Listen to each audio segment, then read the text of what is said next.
जो भ्रम फैलाने का प्रयास करता है वो चाहते ही नहीं कि गरीब मुसलमान, जिसमें पसमंदा हो, अंसारी हो या महिला मुसलमान हो, जो लोग आगे आना चाहते हैं उनको ये लोग आगे आने से रोकते हैं। मोदी के चेहरे के कारण नीतीश कुमार ने गठबंधन तोड़ दिया था और अकेले चुनाव में। देश की जनता मोदी जी को पसंद करती है। मैं अपने पार्टी के तरफ से और अपने नेता के तरफ से इस बिल के समर्थन में हम लोग हैं यहाँ पर। देखिए, कई लोगों को हैरानी हुई और कई पॉलिटिकल पंडित भी नहीं समझ पाए और ना ही समझा पा रहे हैं कि आखिर चुनावी साल में नीतीश कुमार और चिराग पासवान जैसे नेताओं ने बीजेपी का साथ क्यों दिया वक्फ संशोधन बिल को लेकर। जी देखिए, कई लोगों को हैरानी हुई। जिस तरह से मुस्लिम संगठनों ने इफ्तार पार्टी में जाने के लिए बाकायदा पत्र निकाल दिया था, उसके बाद से तो ये जरूर माना जा रहा था कि नीतीश चिराग जो है वो इस बिल का समर्थन नहीं करेंगे या बीजेपी को प्रेशराइज करेंगे कि बिल को पास नहीं किया जाना चाहिए। लेकिन हुआ इसका बिल्कुल उलट। जी हां, जेडीयू और चिराग पासवान ने न सिर्फ बिल का साथ दिया बल्कि बिल के समर्थन में और मोदी के समर्थन में खुलकर बैटिंग की है। आप चिराग पासवान को सुन लीजिए, जेडीयू की ओर से ललन सिंह को सुन लीजिए, संजय झा को सुन लीजिए। हाँ, ये अलग बात है कि आपको मोदी जी पसंद नहीं है तो मत रहे, लेकिन देश की जनता मोदी जी को पसंद करती है और इसलिए मोदी जी पारदर्शिता के साथ समाज के हर तबके के लिए काम करने का काम करते हैं। तो मैं अपने पार्टी के तरफ से और अपने नेता के तरफ से इस बिल के समर्थन में हम लोग हैं यहाँ पर। बहुत बहुत धन्यवाद। मैं रामविलास पासवान का बेटा हूं। उन्होंने अपनी पार्टी को खत्म कर दिया 2005 में कि एक मुसलमान मुख्यमंत्री बने। उस वक्त क्यों नहीं विपक्ष का कोई सामने आया? आज राजद के नेताओं को इतनी चिंता हो रही है, कांग्रेस के नेताओं को इतनी चिंता हो रही है, क्यों नहीं उस वक्त 2005 में बिहार में इन्होंने पहला मुस्लिम मुख्यमंत्री दे दिया? मेरे नेता ने अपनी पार्टी को खत्म कर दिया। जिसके पिता ने अपनी पार्टी को खत्म कर दिया, मुसलमानों के लिए उस पे तो उंगली उठाई जाती है, उससे नाराजगी भी जताई जाती है। जिस तरह से तीनों नेताओं ने मोदी के पक्ष में बैटिंग की है, लग ही नहीं रहा कि भाई ये लोग वही नेता हैं जो मुस्लिम वोटों की चिंता करते थे। आखिर ऐसा क्या हुआ, पर्दे के पीछे की क्या कहानी है, वो समझाने के लिए हम आज बैठे हैं। देखिए, नीतीश कुमार वही नेता है, याद कीजिए, जिन्होंने मोदी के कारण बीजेपी से 17 साल का पुराना गठबंधन तोड़ दिया था। जी हां, नीतीश कुमार कहा करते थे, जब मोदी को प्रधानमंत्री चेहरा बनाने की बात आई बीजेपी के अंदर, एनडीए के अंदर, तो नीतीश कुमार कहा करते थे कि देखिए ये देश धर्मनिरपेक्ष वाला देश है, यहां तिलक भी लगाना पड़ेगा और टोपी भी पहनना पड़ेगा। याद कीजिए, एक बार मोदी ने टोपी पहनने से इनकार कर दिया था, उसके बाद नीतीश कुमार का यह बयान आया था। मोदी के चेहरे के कारण नीतीश कुमार ने गठबंधन तोड़ दिया था और अकेले चुनाव में गए थे। नीतीश को लगा कि अब क्या, अब तो मुसलमानों का एक मुश्त वोट हमारे पास आएगा। लेकिन याद है ना 2014 के चुनाव में क्या हुआ था? जी हां, नीतीश कुमार की पार्टी महज 2 सीटों पर चुनाव जीतने में सफल हुई थी।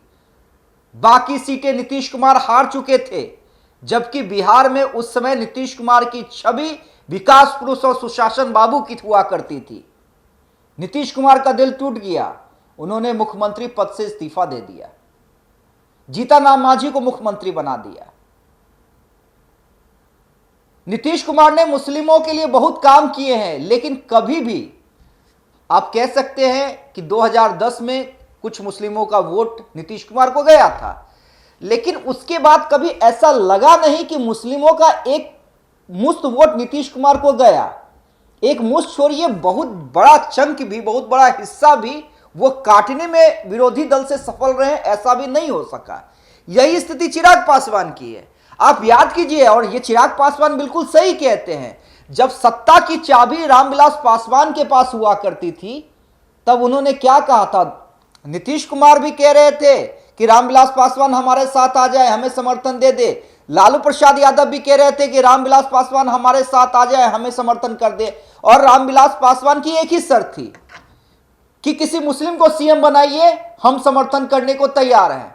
और ना नीतीश तैयार हुए थे, ना लालू यादव तैयार हुए थे। और यही कारण था कि रामविलास पासवान की पार्टी टूट गई।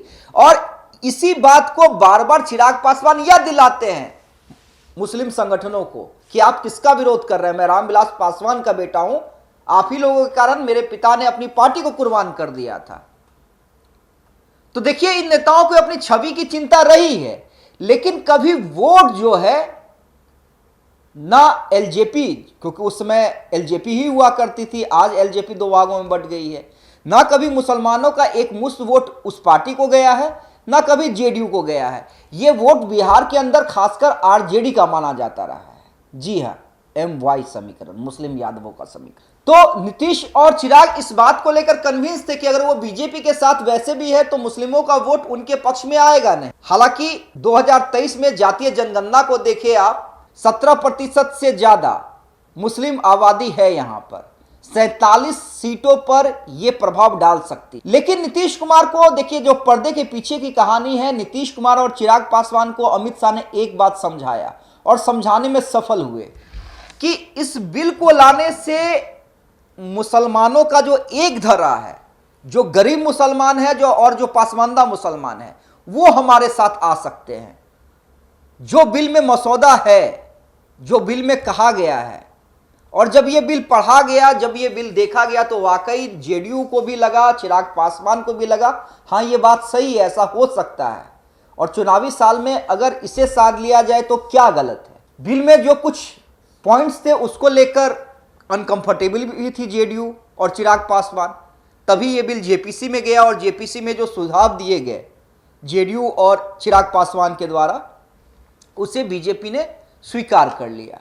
और यही कारण था और यही कारण रहा कि आपने देखा होगा कि जब बिल पेश किया गया और जब नेताओं की बोलने की बारी आई, तो किस हिसाब से ललन सिंह ने कहा कि मुसलमानों के लिए नीतीश कुमार ने क्या क्या काम किया है, किस हिसाब से मोदी के लिए उन्होंने बैटिंग की। और चिराग पासवान तो मोदी के हनुमान ही ठहरे, मोदी के खिलाफ वो सुन नहीं सकते हैं। पहले दिन भी उन्होंने बिल के समर्थन में खूब बयानबाजी की और दूसरे दिन भी उन्होंने सीधे सीधे कहा विपक्ष को कोई काम नहीं रह गया। जब भी मोदी सरकार मुस्लिम हितों के लिए काम करती है, तब इन लोगों को सिर्फ वोट बैंक की राजनीति दिखती है। विपक्ष जो भ्रम फैलाने का प्रयास करता है, वो चाहते ही नहीं कि गरीब मुसलमान, जिसमें पसमंदा हो, अंसारी हो या महिला मुसलमान हो, जो लोग आगे आना चाहते हैं उनको ये लोग आगे आने से रोकते हैं।